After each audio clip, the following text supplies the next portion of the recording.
So if you've been a kid, which I think we all have, if you somehow made it and you're a parent without being a kid, okay. Chances are, though, you have been in a car on a very long car ride, and you have heard this expression, these 4 words specifically. You can probably say them with me. Are we there yet? Right? Well, if I'm honest, right, that's kind of how I feel about the current series that we're in. Now, I don't want you to get a bad idea from that. I have enjoyed walking through the book of Exodus. I have been planning this, preparing this, getting excited about this since before Easter. So I am loving it.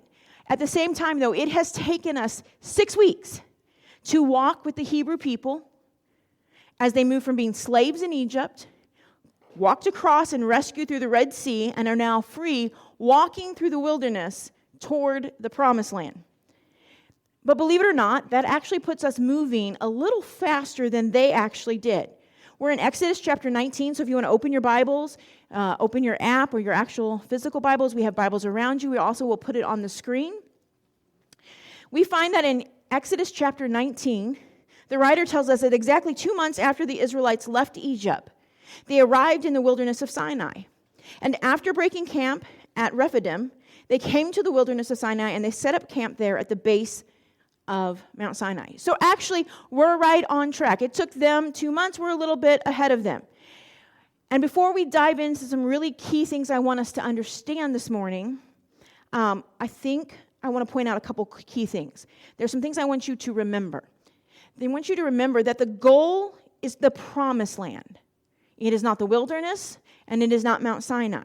If you remember all the way back in Exodus 3, when God shows up in a burning bush, Yahweh calls out to Moses, and he calls them and tells them, this is what I want you to do. And he says, not only have I seen the people suffering, not only have I heard their cries, and I'm going to step in and rescue them, he says, I've come down to rescue them from the power of the Egyptians, and I'm going to lead them out of Egypt into their own fertile and spacious land, a land that is flowing with milk and with honey.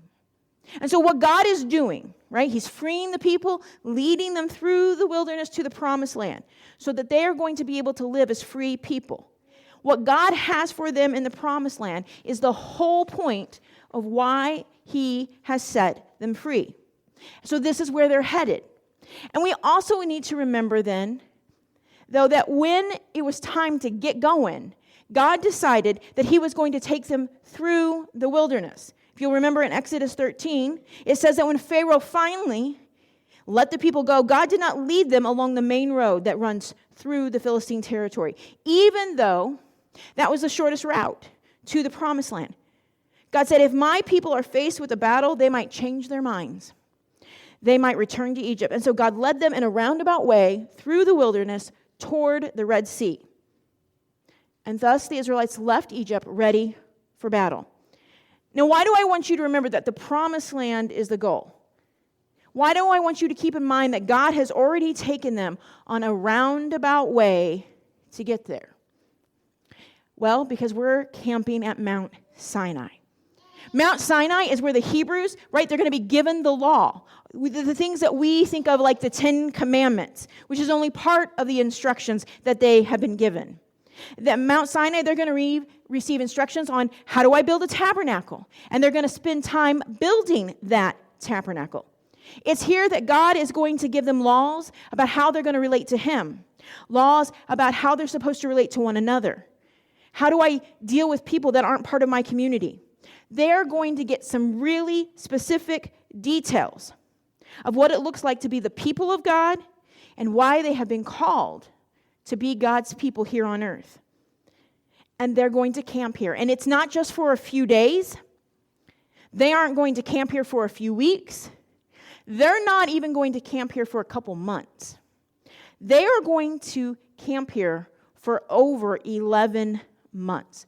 It will be almost a whole year before they actually get up and move to the promised land.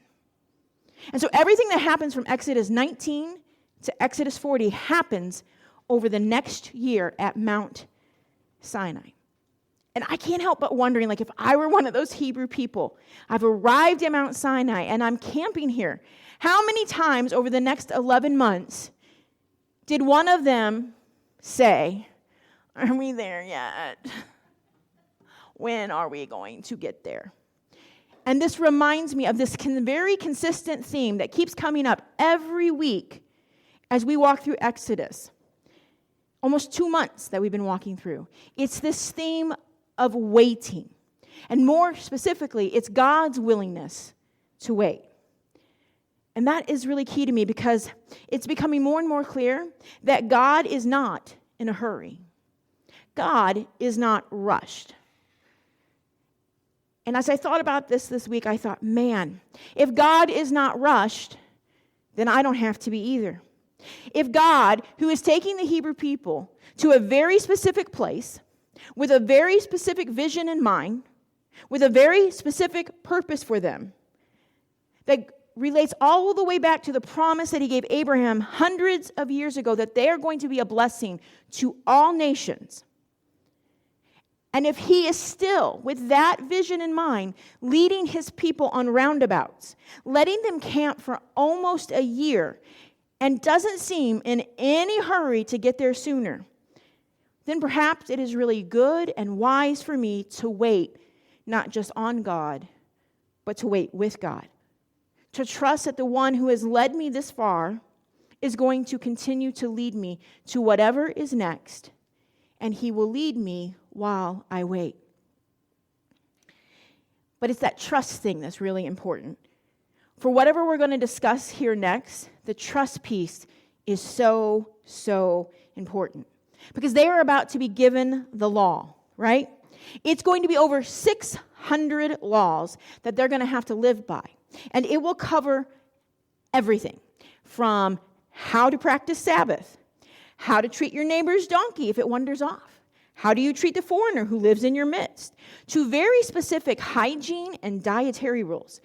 There's instructions for worship and festivals and sacrifice and purity, right along laws for conflict resolution, food preparation, clothing, and justice. Everything from what happens in the tabernacle to their dinner tables, to the time that they spend out in the field is covered. Nothing, it appears, is off limits to God. And for you and I who are outsiders, right, from a culture that is way farther in the future, we have a completely different worldview than the ancient Israelites. These laws can feel really outdated, harsh, confusing, absurd. Like some of them don't make sense. Especially when you consider that we come from a culture that values independence and individual freedom. It's really easy for us to struggle to understand why so many of these laws were necessary. Why did it get so specific? And to be honest, again, some of them just simply don't make sense. We have lost a lot over the thousands of the years. There's cultural context, there's language nuances, there are historical practices that no one really knows for sure. And so some of the parts of the law that we will read are just really difficult to even know how we are to interpret them and what they might have to say to us. Now, that doesn't mean we shouldn't try to figure it out. It doesn't mean that they don't have something to say to us. They do. And the nerd in me would love to spend weeks upon weeks diving into some of these details. But we have to finish Exodus by September. So, we have to keep moving. But more importantly, there's a really bigger point when we come to talking about the law. And it's this. It is possible to study the law given in the Old Testament, to analyze all of the gazillion details. We can even come up with some pretty good modern day applications for us to follow today. And we can still miss the part of why the law was given and what it means that it was Yahweh who gave it. In fact, Jesus thought that too. Jesus will confront this issue with the religious leaders of his day. In Matthew 23, he will call them out for obsessing over the tiniest rules, like tithing their herbs, while completely ignoring the weightier matters of the law, like justice and mercy and faithfulness. He says that they looked righteous on the outside, but he said, actually, you were just a bunch of whitewashed tombs. You're clean and impressive in appearance, but inwardly, you're full of death and decay and rot. And in John chapter 5, he tells the people, you search the scriptures because you think they will give you eternal life. But the scriptures point to me, he says, and yet you refuse to come to me to receive this life. The people of Jesus' day had the law. They had all of those details, and yet some of them were still missing the heart of the law. They missed the giver behind the law, the God who gave it to them, who wanted them not just to regulate their behavior, but he was actually interested in shaping them into a people who bore his image. And I think this is why before God ever gives the Israelites the 10 commandments found in Exodus 20 and all the laws that follow with more specific details about how they could follow those 10 commandments, God actually starts with these words in Exodus chapter 19. It says that Moses climbed the mountain to appear before God. And the Lord called to him from the mountain. He said, "Give these instructions to the family of Jacob. Announce it to the descendants of Israel. You have seen what I did to the Egyptians. You know how I carried you on eagle's wings and brought you to myself. Now, if you will obey me and keep my covenant, you will be my own special treasure from among all the people on the earth. For all of the earth belongs to me. And you will be my kingdom of priests, my holy nation. This is the message you must give the people of Israel." And so that's what Moses does. The people hear it, and they actually agree to it. But I want us to just take a minute and walk line by line through what God has just said. First, he says, "You have seen what I did to the Egyptians." And again, I think from a culture that tends to be very militaristic, we think, yeah, see, if you don't do what I tell you to do, you saw what I did. Watch out.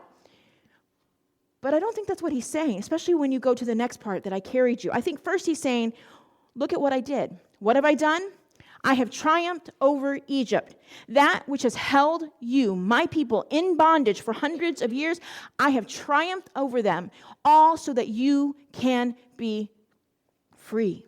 And then he says, I carried you on eagle's wings, and I brought you to myself. God says, I have kept you safe. I've brought you to the ultimate place of safety, which is in my presence with me. And then he says, if you obey me and my covenant, then. And I think this is super key. We miss this. God isn't saying you have to obey me. He says if. God rescued them, but now they have a choice. He is not going to force them into obedience like Egypt did. He will not rule them like Pharaoh. They're going to get to decide if they will obey and keep the covenant. But he says, not only am I not going to force you, I'm not going to rule like Pharaoh, but if you do these things, it won't be just for my good. I have so much more to give you. He says, you will be my special treasure, my kingdom of priests, my holy nation. They're going to experience love and purpose. This isn't going to be that one-sided relationship, but it is going to be a partnership that is going to lead to their flourishing and the flourishing of the whole world. I'm reading a book by Dr. Carmen Joy Imes. It's called Bearing God's Name, Why Sinai Still Matters.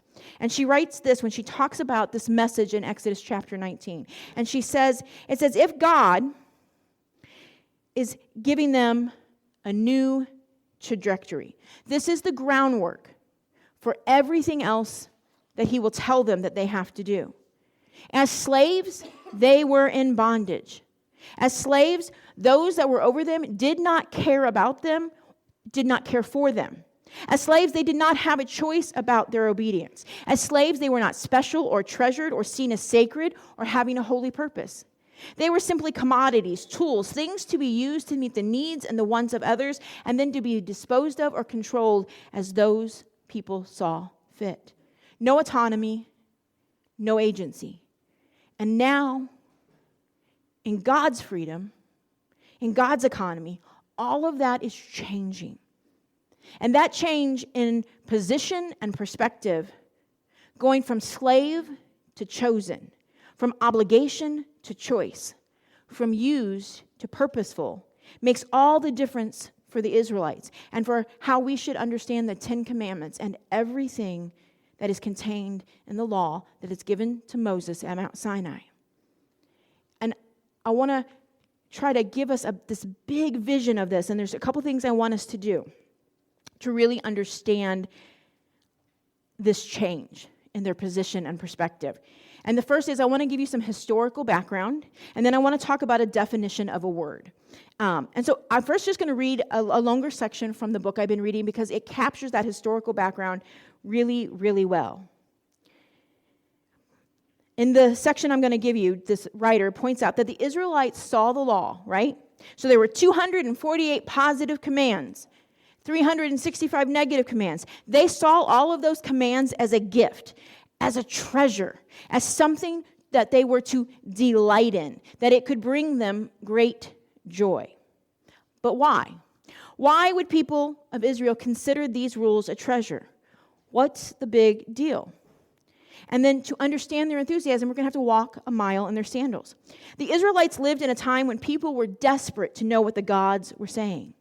The gods didn't normally audibly speak to you, and priests were trained to read the signs, which left everyone else kind of wondering. Sometimes the priests would manufacture situations in which God would reveal things to them. Sometimes there would be these elaborate rituals in which they would drop everything. They have to drop oil or flour onto the water or stones to try to see what the god was saying. They sacrificed animals and looked at their intestines, their bloody guts, for clues about what were the gods thinking. What would the gods do next? What did the gods require? They watched for strange births, newborn animals with defects. They looked to the stars. They contacted the dead.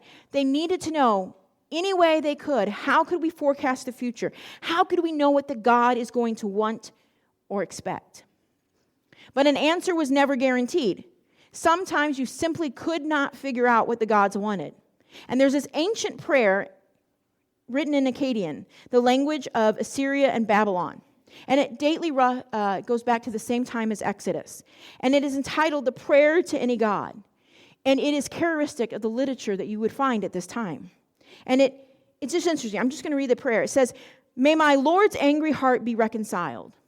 May the God I do not know be reconciled. May the goddess I do not know be reconciled. May the God, whoever he is, be reconciled. May the goddess, whoever she is, be reconciled. Oh, my Lord, many are my wrongs, great are my sins. Oh, my God, many are my wrongs, great are my sins. Oh, my goddess, many are my wrongs, great are my sins. Oh, God, whoever you are, many are my wrongs and great are my sins. Oh, goddess, whoever you are, how many are my wrongs, how great are my sins. I do not know what wrong I have committed. I do not know what sin I have committed. I do not know what abomination I have perpetrated. I do not know what taboo I have violated." That is a prayer that is soaked in a lot of unknowns and a lot of anguish, a lot of guessing. The one praying is not certain at all to whom they are even praying, or how they have possibly, potentially, even angered the gods. This is a prayer to scramble, to cover all your possible bases. You're desperate to know the deity. You're desperate to please the deity. But this is not the case with Israel. It is God who takes the initiative. It is him who chooses them, who goes and finds them, who rescues them, establishes them as his people, and then he tells them exactly what is expected. He speaks. There is no guesswork. There's no wondering what is going to make him happy or angry. Right from the beginning, he is going to make it clear up front. And you can imagine in that context how freeing this might actually be. How people might breathe a sigh of relief over 20 very long and boring chapters covering the laws at Sinai. But this is why. And it's not that salvation comes through our obedience to law. And this is really important. Remember, God saves the people before they know what he expects of them. His salvation is not rooted in their obedience. He saves them, and it is out of this salvation that he calls them to obedience. And they saw this then as a gift that they were being given. The psalmists realized this as well. They realized that true freedom requires some clearly communicated boundaries. And so they saw all these laws as a gift. Now, I wonder, could we apply that to Jesus? Do you ever look at the way of Jesus and feel like it's a burden? Because that's how I look at the laws. When I go back to the Old Testament, that feels like a burden. And if I'm honest, sometimes the way of Jesus feels a little bit like a burden. Remember the words that Jesus spoke in John chapter 5? He said, you search the scriptures because you think that they will give you eternal life, but they point to me. And yet you refuse to come to me to receive this life. As Christians, we believe that Jesus fulfills all of Scripture. And Jesus tells us that every Scripture points back to him. And Jesus will make this claim after he dies and rises again. If you remember, he's risen and he shows up on the road to Emmaus with two disciples. We don't know their names, but they are disheartened and they don't recognize Jesus. They're disheartened because they have put their hope in this rabbi named Jesus, and they were pretty sure he was the Messiah. And now he's dead. And so Jesus is walking along with him. And in Luke chapter 24, he says, you foolish people, you find it so hard to believe all that the prophets wrote in the scriptures. Wasn't it clearly predicted that the Messiah would have to suffer all these things before entering his glory? And then Jesus took these disciples through all the writings of Moses and all the prophets, explaining from all the scriptures the things that concerned himself. Those writings of Moses that Jesus is referring to include the book of Exodus. They include all 613 laws found in the first 5 books of the Bible. Jesus becomes the law. He fulfills it. It is in Jesus then that you and I see what it looks like to obey the law of God. He is how we are to live. And sometimes, let's be honest, living like Jesus is hard and it seems impossible because Jesus said absolutely absurd things, almost or maybe more absurd than what you find in the Old Testament. Things like, love your enemy. Pray for those who persecute you. Do good to those who hate you. Deny yourself. Take up your cross. You cannot serve both God and money. Forgive others and keep doing that more than once. But that is the example that Jesus gives us because, like the law, his coming to earth and showing us how to live is a gift. When my neighbor swears at me, cusses me out, I already know that not returning that energy is the right thing to do. When the person on the other side of my political views persecutes me, whether that is a real persecution or I have imagined it, I know that treating them in the way that I would want to be treated is the way of Jesus. When I see someone in need and I have the means to help them, I already know that the good thing to do is to respond in some way. Now, that doesn't mean the details are clear, right? I may still need wisdom on what a loving response to my jerky neighbor is. I will probably still need help figuring out what it looks like to bless the one who I believe is trying to take away my rights. I may need help knowing what is the best way to help a person in need. And that's fine. But I actually don't have to wonder or second guess what is the right thing to do. Because Jesus, like the law, has already told me and shown me. And again, knowing that doesn't mean it's going to be easy. Something can be very, very hard, but not be a burden. A gift can require effort from me. And that's kind of how the law was designed to be for the Israelites. It wasn't meant to make their life hard or cumbersome or to keep them from enjoying life, but it was actually to make freedom possible and to allow other people to experience that same freedom. The law simply showed them how. In fact, the word that we translate for law would be better translated instructions. These were instructions on how the freedom of God that he was bringing to his people, they could best experience it and live it, how it was going to work. It was to be their guide. It's interesting, despite having over 600 laws, these laws do not cover every situation. They don't cover every situation that they're going to face in the immediate context, and they don't cover every situation they're going to face in the future. It's also interesting that with all of these laws, there aren't a lot of stories or examples about what happens when people don't live by them, especially those laws about dietary guidelines, hygiene laws, where they enforce and what happened if someone didn't wash their hands. We don't have a lot of information. Some Bible scholars point out that perhaps the law was designed to paint a picture and then inspire and empower the people to move toward that vision with some concrete examples of how they could do that. The laws that God gave Moses were actually just the beginning instructions on how to live. And again, I'm quoting from the book because I love this quote. She says, these instructions that are given from a God who has rescued and carried his people to safety are instructions that actually issue an invitation to a life that is worth living.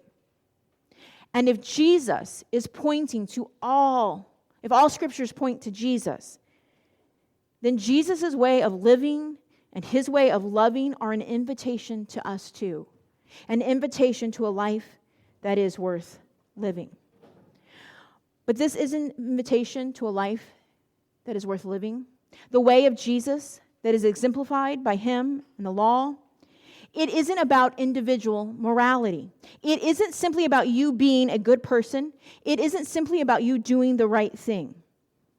Though those are good things. I hope you will try to be a good person and do good things. And I believe that if you accept God's invitation, he will absolutely shape you into people of good character and right behavior. But the invitation is actually about something far, far bigger. Go back to what God tells Moses. He says, you will be my own special treasure from among all the peoples of the earth. For the earth belongs to me, and you will be my kingdom of priests, my holy nation. The word that is used there for treasure is segula, and it means treasured possession. It appears 8 times in the Old Testament. Twice it refers to the king's treasury, his money. The other 6 times it's used figuratively to describe Yahweh's people. And if you think about it, I think that seems a little odd. If Scott described me as his bank account, I don't find that romantic at all.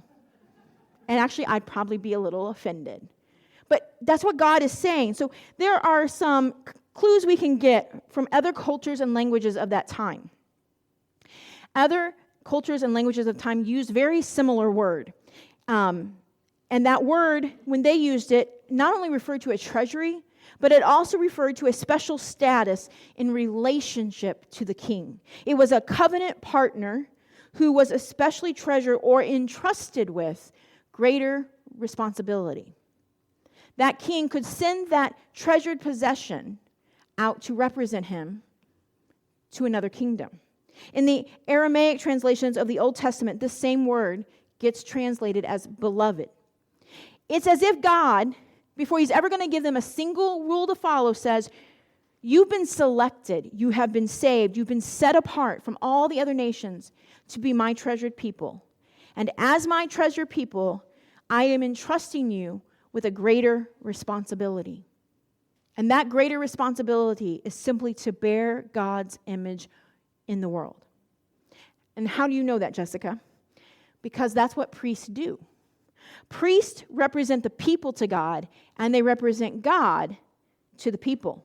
So when God says to Israel, you will be a kingdom of priests, he's not saying everyone's going to go work in the tabernacle. Everyone's going to show up at the altar and have a job. He's saying that the whole nation is going to be representative of him.